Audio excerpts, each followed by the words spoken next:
Hello, good evening.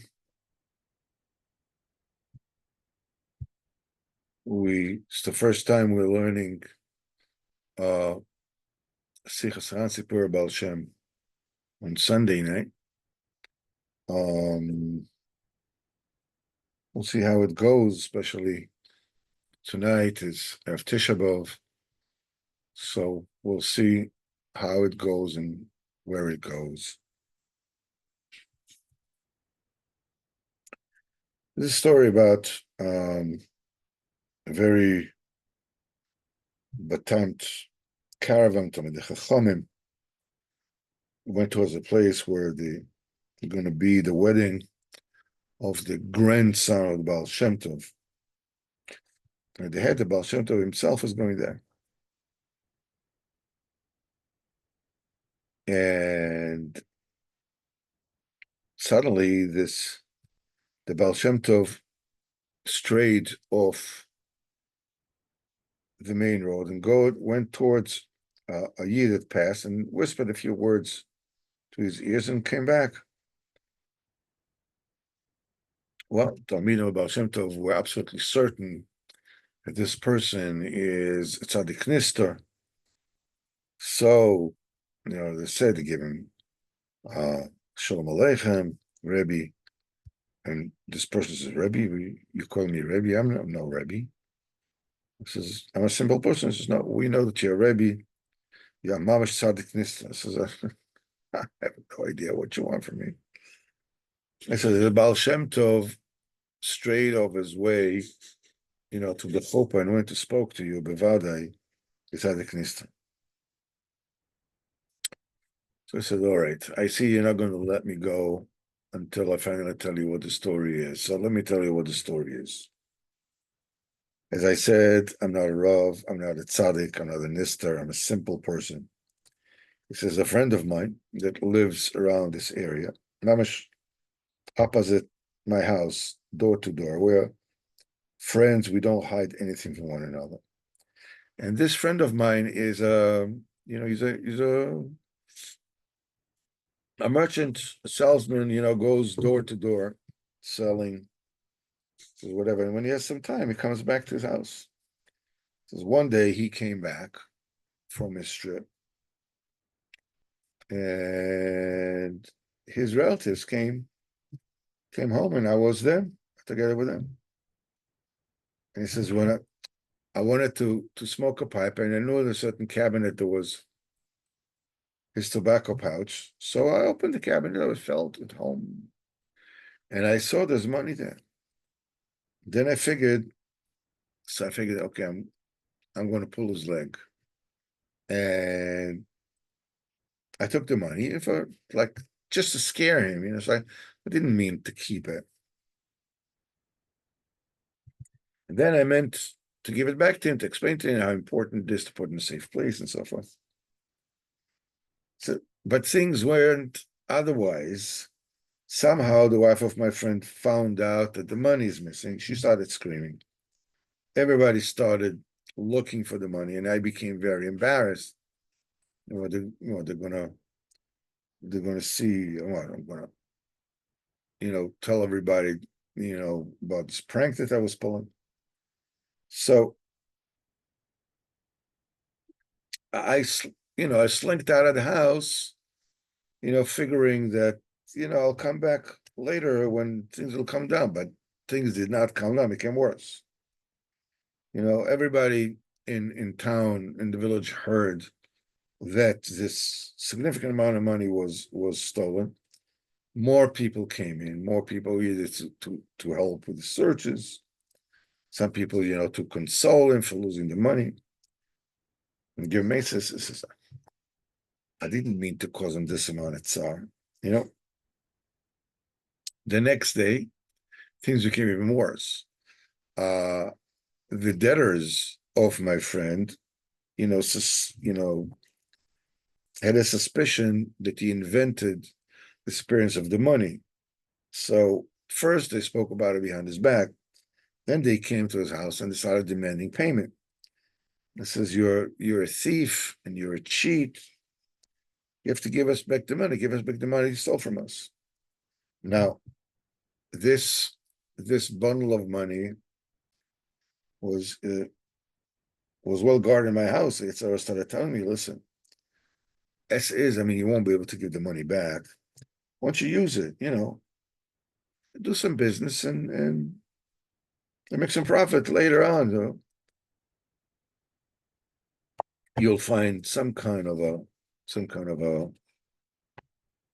a way of giving him back the money. He says, well, I listened to the words of the Sahara, and I knew I couldn't use this money, where I was. Everybody knows it. I'm not a wealthy person. I don't have the money. So I decided I'm going to move to another town. And there, I'll open up a business. And I came here to this town. I rented a wagon, a driver, and I looked for a good place to stop, to a residence. When your Rebbe stopped me, and he went to me, and he whispered in my ear, my son, go back to your town, and give your friends the money that you took. I says, I promise you that I myself will come to Beis Din to testify they didn't have any bad intention. We took the money. He says, I feel like a huge stone was rolled off my heart. So from now, I'm going back to my town. I'm going to give the money back. And I'm sure that Rabbi Yisrael Baal Shemtov will come and testify in Beis Din for me the way that he promised, and everything will be the way it should be, and everything yavol mekomah b'shalom.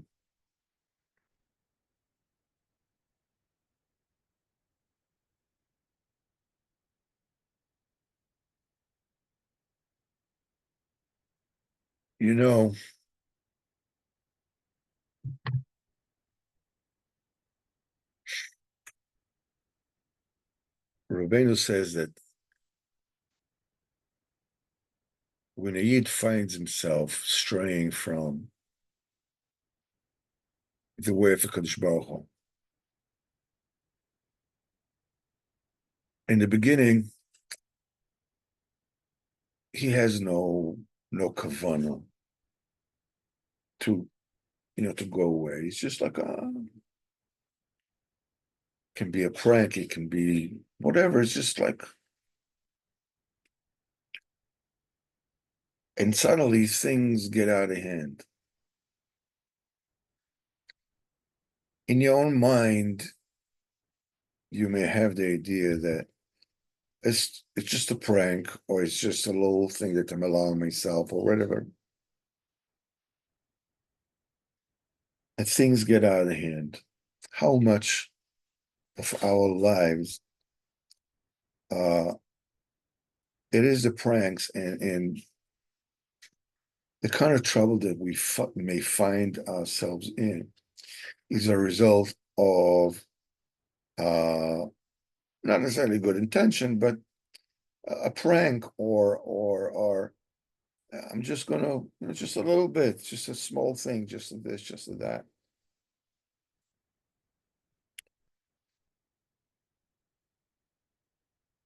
In many ways, it's the story of the Chorban is like that. When you take a look at what actually happened, and the mice of Kamsa and Bar Kamsa, may very well be that that Kamsa and Bar Kamsa, that person that was chased away from the Suda, maybe he was, somebody who did really something wrong. We can see at the end of the story, that he was so upset about being humiliated, that he went and he gemassert the entire Jewish nation to the Romans.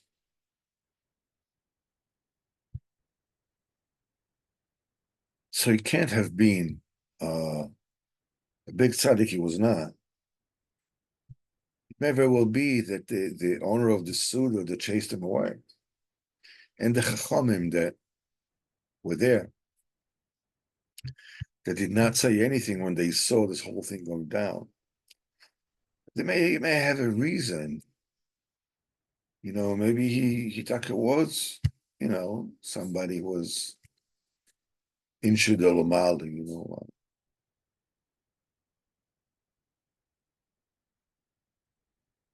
Maybe the Chachamim that were there also had they had a thought that they didn't want to mefash the balabais, and maybe they'll go afterwards. And so many of the things that I didn't mean to end up like that, and sort of like one craziness leads to another, and it all ends up,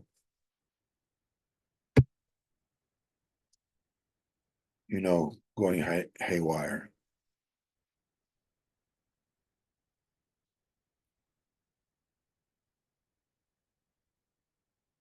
Reb Nosson says that the Rabbeinu explains that the main avilas of Tisha B'Av is because we have no das, because the tzaddik is lost. The tzaddik is covered. Tzaddik is the eyes of Am Yisrael. It's a mikdash is the eyes of Am Yisrael. Take a look at this particular story that we just read. How lucky both these people are that it was the time of the Baal Shemtov, and that person met the Baal Shemtov. Baal Shemtov saw everything and he spoke to him. Imagine Hashem would have seen him. He would have left town. His friend would start, wondering, like, why did he leave town? Then he went to another town. Suddenly his money, where's the money? You can imagine where things are from, to what extent things would have gone. They said in the time of Beis Hamikdash, a person has never, existed day or night in Eretz Israel, with a sin upon them, because the constant offering of the morning would atone for the averos of the night, and the Talmud of Ben Arbaim of the evening will atone for all the averos that were done during the day. So there was no one person in Eretz Israel, unless obviously he wanted and didn't think amazing, that was not atoned. Eretz Israel was clean from averos. When Eretz Israel is clean from averos, there's das. Das means that you know Hashem. You know Hashem, meaning you know Hashem the way that you know that you are a somebody, that you are an extra, existence, entity of your own. Animals don't have that. It's very interesting. There's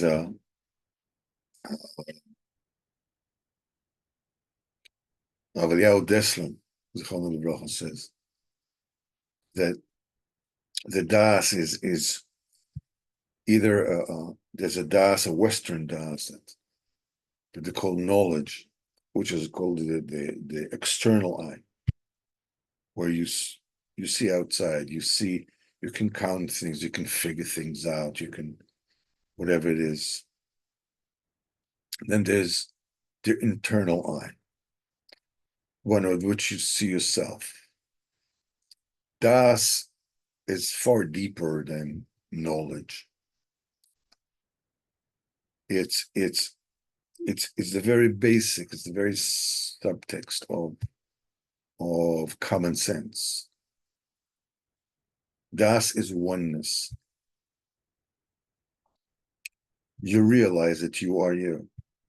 Nobody has to teach you that. You don't have to learn that. You know it. When a person invests in his relationships, with his wife, he's zoche to das, and the man knew Eve. It's a knowledge that it becomes one. It's not something that you need to learn. I'll be verkehrt. It's the kind of knowledge that we're talking about between the man and his wife, between person, Kodesh Baruch Hu, das Elokei avicha ve'avdev, know the God of your father and serve him. It's ve'ahavta Hashem Elokecha b'chol levavcha v'chol nafshecha b'chol meudecha. What we saw in Beis Hamikdash, we saw the Kodesh Baruch Hu, that we and the Kodesh Baruch Hu are one. That's why Beis Hamikdash is called Chader Mitos, bed chamber.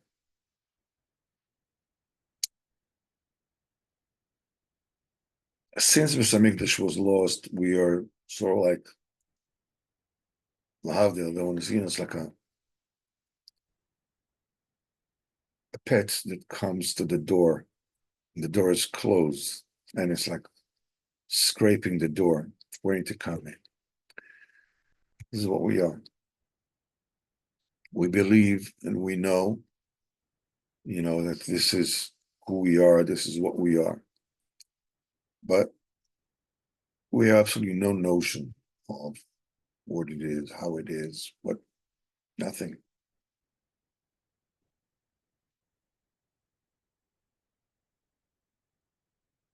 To the point that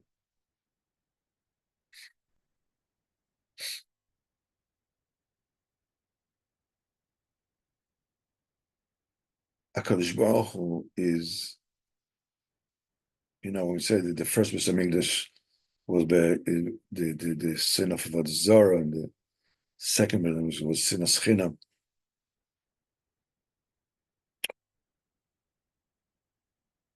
And he says, "V'sartem v'avadatem Elohim acherim." He said, "Kadosh Baruch Hu." Then Kadosh Baruch Hu will be upset, if you stray and you serve foreign idols. So the Baal Shemtov said, "V'sartem." The minute that you stray, the minute you step away from a Kadosh Baruch Hu, immediately it is considered v'avadatem Elohim acherim, and you serve foreign idols. Kadosh Baruch Hu, the way we are now without Beis Hamikdash, is like a foreign entity for us. Yes, we believe. Yes, we go to shul. Yes, we daven. Yes, we enter. But for most people, unless they're really like, they wake up chatzos every night and at least they know that they don't know. The rest of us, if we don't make his videos, if we're not, really into this, Kodesh Baruch Hu is, we don't really know what to do with him. I mean, where is he? In the shul, in the siddur, like, we know what to do with the rabbi, we know what to do with Torah, we know what to do with the Jew, we know what to do with Chesed, whatever it is. Kodesh Baruch Hu, what do you do with the Kodesh Baruch Hu? And it's something which is essential. It's essential. Every, 3 times a year, supposed to go to Beis Hamikdash and to renew this seeing that Hashem Elokim. Moshe Rabbeinu, v'ata eretz lo das, you have shown to the das at Hashem Elokim. There is the knowledge of the Torah that we have. As the Gemara says, Tashma, come in here.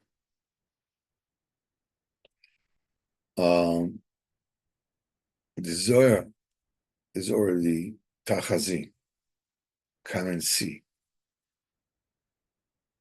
The knowledge, the das of the Torah, Shebeniglu, is the outside eye. You see one fact, and you see another one, put the whole thing together as a sugya, you're able to learn it. We can have that. The Torah Sinister is a Torah of sight. I mean, you take a look, like you take a look at, at a view, the vista. So what did you see? Okay, you see hills, you see houses, you see, roads, cars, whatever. Within that sight, if you take that picture that you saw, and you were to zoom in and to zoom in and to zoom in, you'll see that every single house is a different house. It's a different measurement. How many apartments in each one? How many people? Every person, every car is different. Every tree is different. The more you zoom in, the more details come out. But all these details are already in the first snapshot that you saw. You can hear that one. You can hear a whole mass of details in one shot. Only by sight it is possible.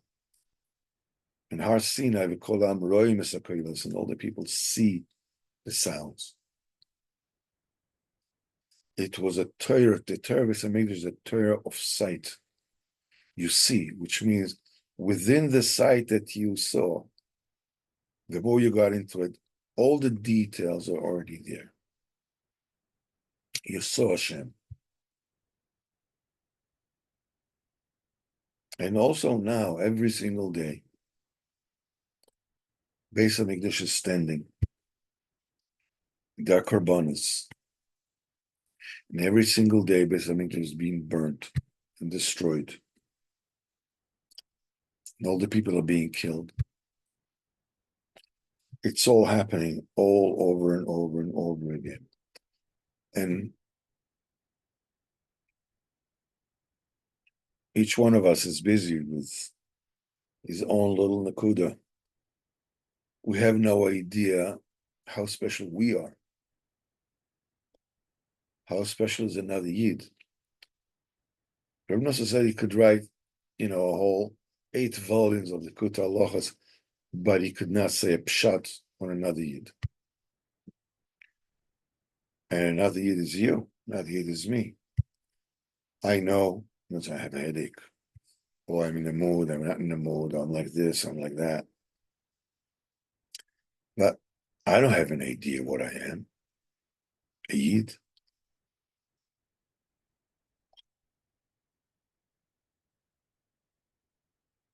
We have no idea. We are like, people that have everything. And they're sitting and playing in the mud, making mud cakes. Like children. And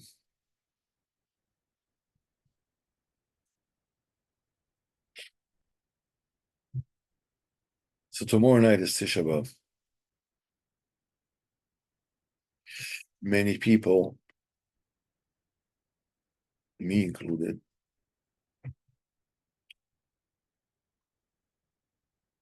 don't feel anything. I mean, they feel, heavy. We're not happy. We know what's going on. We read the stories in the Kinais or whatever.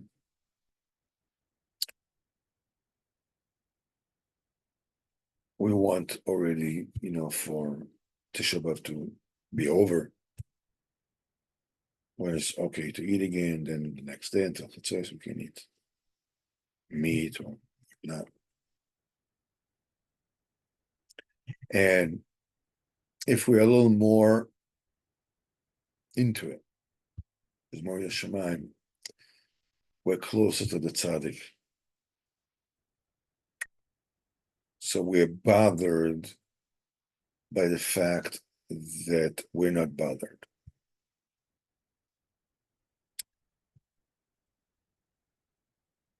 But what can be done about it is, first of all, you should know that you should mourn the destruction of the Beis Hamikdash, whether you feel or you don't feel. That's okay. Feeling, I mean, if you're clean, you're clean or whatever it is, fine. But it's not a prerequisite. It's not a prerequisite. Go, Tisha B'Av, you know the Minog Avelus, the way the halacha is, you sit on a low chair, and you don't eat, and you say the kinas as much as you can. It also says if you can say one kina and mean it is good. If you can say more, say more. In other words, there's no need to beat yourself up that because you don't feel, because it doesn't hurt. It hurts as much as it hurts. That's fine. If you want to get more into it, there's a story of Rabban Gamliel that had a neighbor, a woman that lost a child, and she was crying day and night, and she wouldn't give up. And Rabban Gamliel heard her crying at night, and he was reminding himself of the Tzara Shechina, and he cried together with her to the point that his eyelashes got stuck together.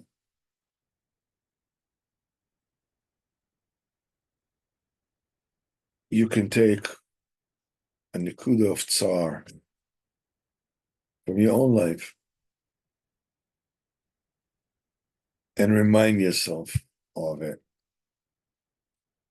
and dedicate the tsar that you feel from reliving that particular memory for Tzara Shechina.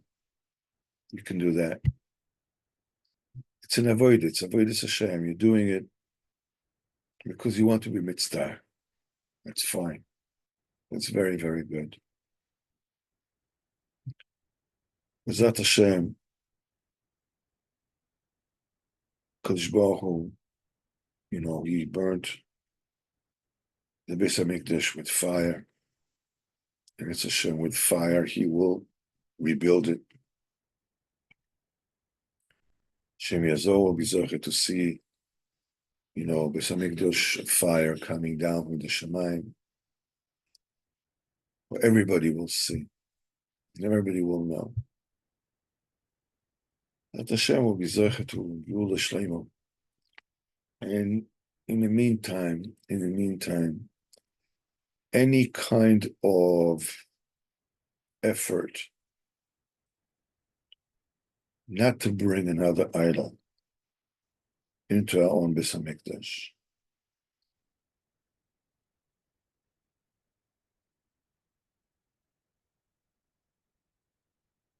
Beis Hamikdash is our mind. That's the das.